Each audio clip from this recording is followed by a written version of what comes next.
مساء الخير، عاملين ايه؟ النهارده هنعمل الفطاير القمر دي. شايفين شكلها عامل ازاي؟ سهله جدا جدا وهشه وطعمها رائع. ان شاء الله نعملها مع بعض وتعجبكم. لو اول مره تتفرجوا بقى ما تنسوش تعملوا اشتراك وتفعلوا الجرس عشان تشوفوا كل جديد، ولايك بقى لو عجبكم الفيديو. اول حاجه كده هنبدا بالمكونات. معايا 3 كوبايات من الدقيق. هبدأ ان انا انخلهم كده واحدة واحدة. لازم ننخل الدقيق. تكة مهمة جدا جدا في المعجنات، بتخليها هشة وخفيفة جدا جدا.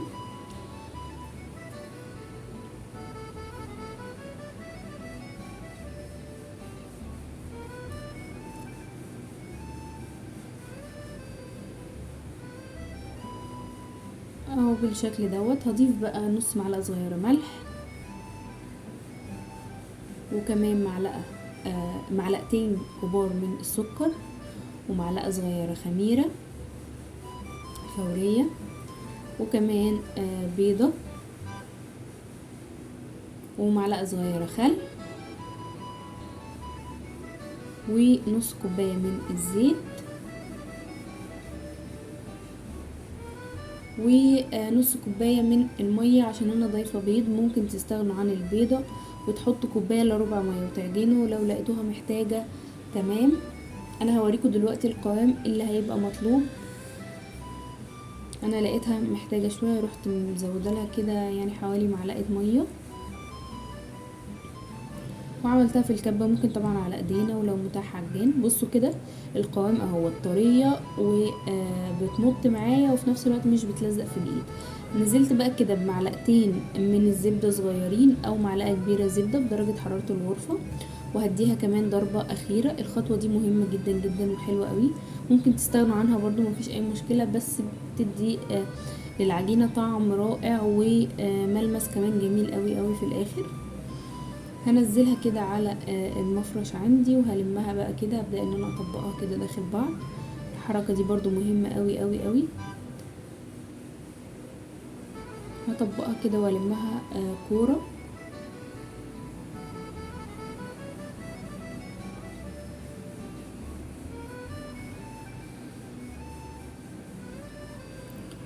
ومسحتها كده من على الوش بمسحة زيت خفيفة خالص، وحطيتها في طبق برضو مدهون بالزيت، وهغطيها كده بكيس تلاجة وعليها حاجة تقيلة، فوطة تقيلة عشان تخمر معايا.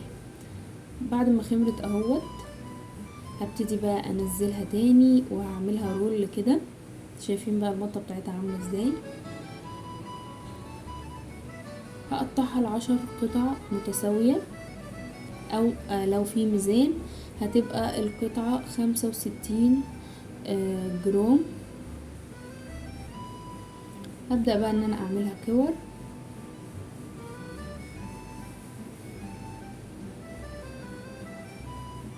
وهغطيها برضو بكيس مهم جدا عشان ما تنشفش معانا.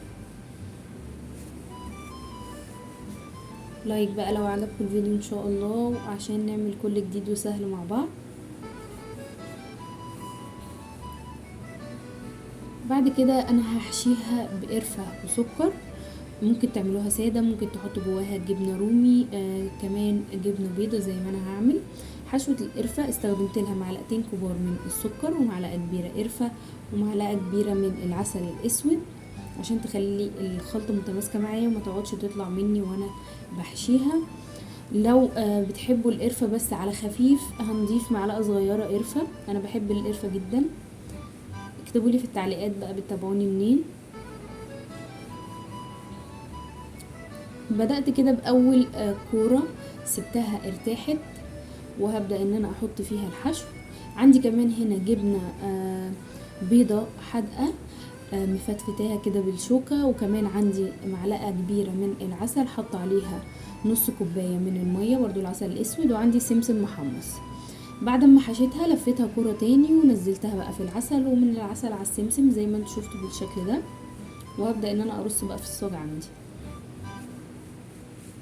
هنحشي واحدة بالجبنة، جبنة بيضة حادقة بس برضو تكون صلبة شوية بحيث ان هي ما تطلعش مننا كده وتزهقنا واحنا بنحشيها. ممكن كمان جبنة مثلثات، جبنة شيدر، الحشو اللي يعجبكم. ممكن جدا سادة اهو زي ما انتم شايفين، وبقوم دايسه عليها كده وابططها شويه وارصها في الصاج بقى كده اهو.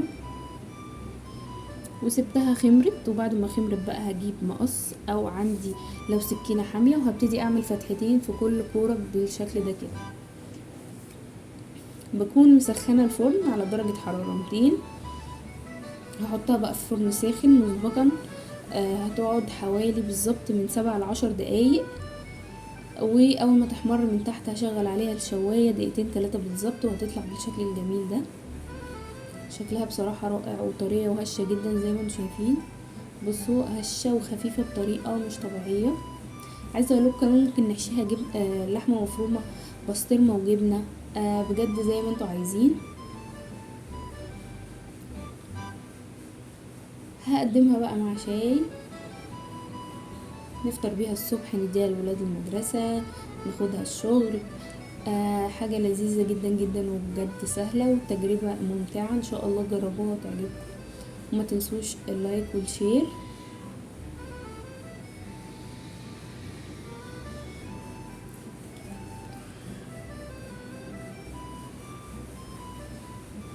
لو وصلتوا لحد هنا بقى شكرا لكم جدا على المتابعة، ومع السلامة.